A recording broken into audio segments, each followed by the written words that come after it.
ఓటర్లను మభ్యపెట్టేందుకే సీఎం రేవంత్ నర్సంపేటలో పర్యటించనున్నారని మాజీ ఎమ్మెల్యే పెద్ది సుదర్శన్ రెడ్డి మండిపడ్డారు. వార్డు మెంబర్, సర్పంచ్ ఎన్నికలకు ముఖ్యమంత్రి ప్రచారం చేయాలా అంటూ ఎద్దేవా చేశారు.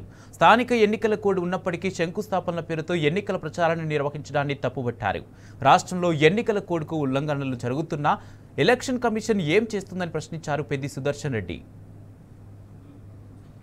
గత 4 రోజుల క్రితం 30వ తేదీన ఎన్నికల కమిషన్ విడుదల చేసినటువంటి నియమ నిబంధనల ప్రకారంగా గ్రామ పంచాయతీ ఎన్నికలు జరిగేటువంటి గ్రామాల నుంచి ఓటర్లు ముఖ్యమంత్రి రేవంత్ రెడ్డి గారి సభకు రావడానికి వీలు లేదని ఎన్నికల కమిషన్ చెప్పింది.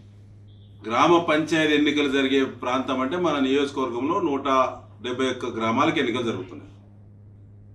ఓటర్లు అంటే ప్రజలు, అన్ని వర్గాల ప్రజలు కూడా ముఖ్యమంత్రి సభకు రావడానికి వీలు లేదు, అనుమతి లేదు.